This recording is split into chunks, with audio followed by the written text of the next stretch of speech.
Welcome to Devotionary, where we make the Bible accessible and applicable.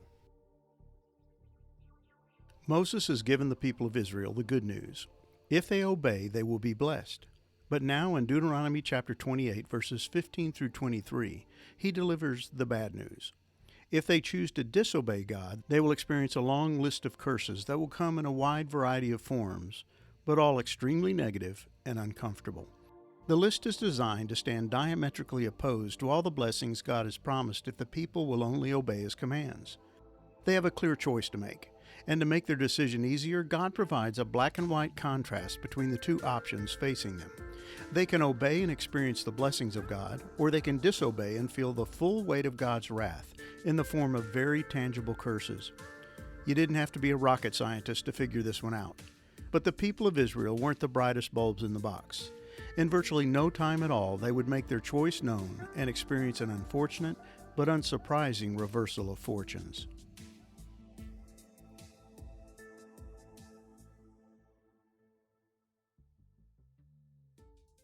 But if you will not obey the voice of the Lord your God, or be careful to do all His commandments and His statutes that I command you today, then all these curses shall come upon you and overtake you.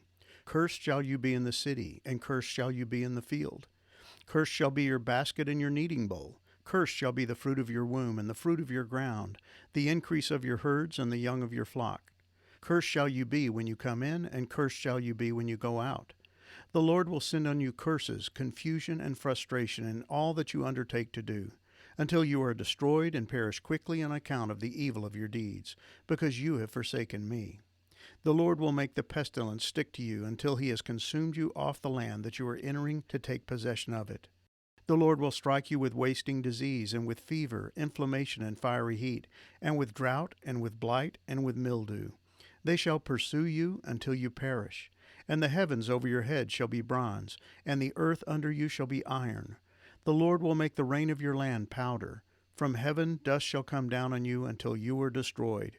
Deuteronomy 28, verses 15 through 24. Obey God and things will go well with you. That's the basic message behind verses 1 through 14. But at any point should you choose to disobey God, you can expect things to take a decidedly different turn, for the worse. Over the next 54 verses, Moses is going to provide a detailed explanation of the curses that will fall upon the people of Israel if and when they choose to disobey God's laws. And the first part of the list contains a very noticeable and intentional contrast to the blessings outlined in verses 1 through 14. Moses basically removed the word blessed and replaced it with the word cursed. Your towns and your fields will be cursed. Your fruit baskets and breadboards will be cursed. Your children and your crops will be cursed. The offspring of your herds and flocks will be cursed. Wherever you go and whatever you do, you will be cursed. Deuteronomy 28, verses 16 through 19. Things would go from good to bad. Fruitfulness would turn to barrenness. Productivity would languish. Prosperity would greatly diminish. And the doom and gloom would follow them wherever they went. There would be no escape. They could disobey God, but they would never be free of His just and righteous punishment. As the blessings would be a constant reminder of His power and presence, so would be the curses.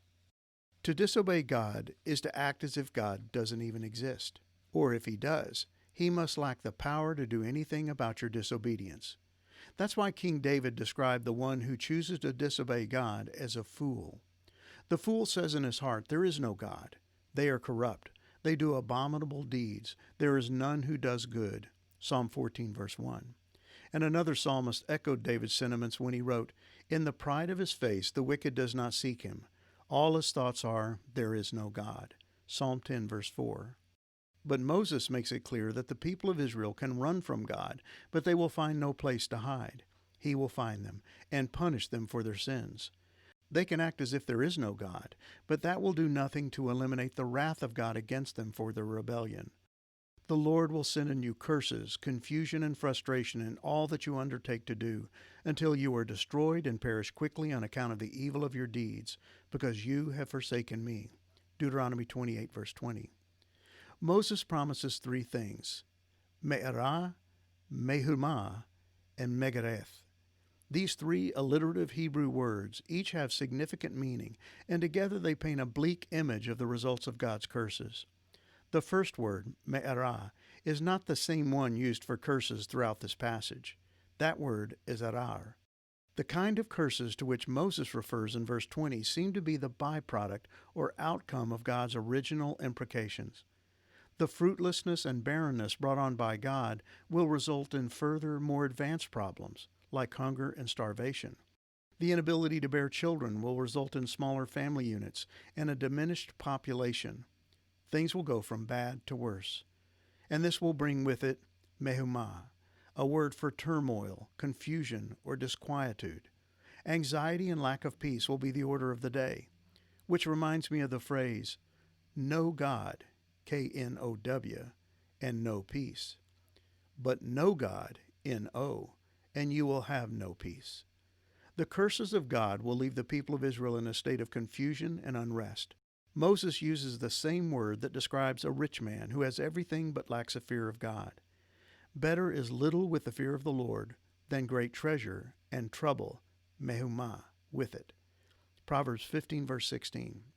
The third word Moses uses is megareth, which means rebuke or reproof. The ESV and NSRV translate this word as frustration. Its only occurrence in the Bible is in this verse, so its exact meaning is difficult to nail down. But it seems that these three words together are meant to convey the outcome or results of the curses of God. So it makes more sense to see it as the byproduct of God's rebuke or reproof, which would be feelings of frustration and confusion. The root word for megareth is ga'ar, and it's used by the psalmist to describe the reproach and contempt felt by those who arrogantly disobey God. You rebuke the arrogant, the cursed, who wander from your commandments. Take away reproach and contempt from me, for I observe your testimonies. Psalm 119, verses 21 through 22. God's curses will have long-lasting and debilitating consequences. They will leave the people of Israel in a confused and perplexed state, facing the unrelenting rebuke of their God and the reproach of their enemies.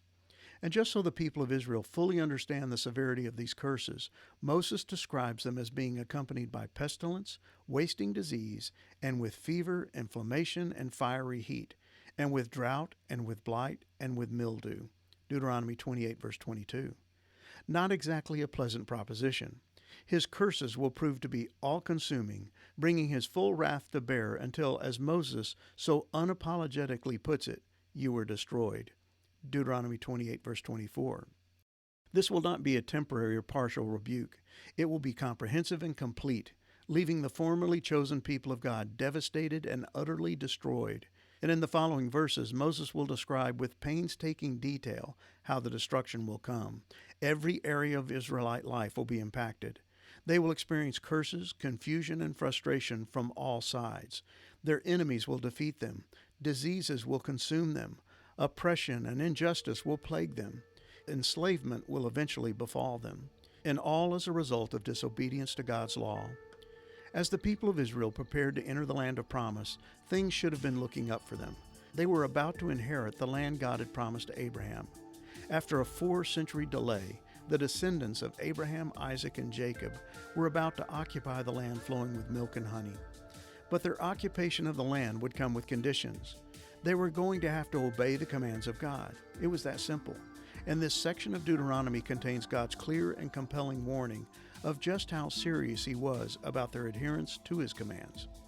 He has Moses spend what appears to be an inordinate amount of time communicating the consequences that accompany obedience and disobedience. And the two lists are meant to be dramatically and deliberately different. There should be no confusion. The Israelites would have no excuses. They would not be able to say, we didn't know. They would not be able to claim ignorance. By the time Moses is done, the list of curses will be long and unmistakably clear. If you will not obey the voice of the Lord your God, and be careful to do all his commandments and his statutes that I command you today, then all these curses shall come upon you and overtake you. Deuteronomy 28, verse 15.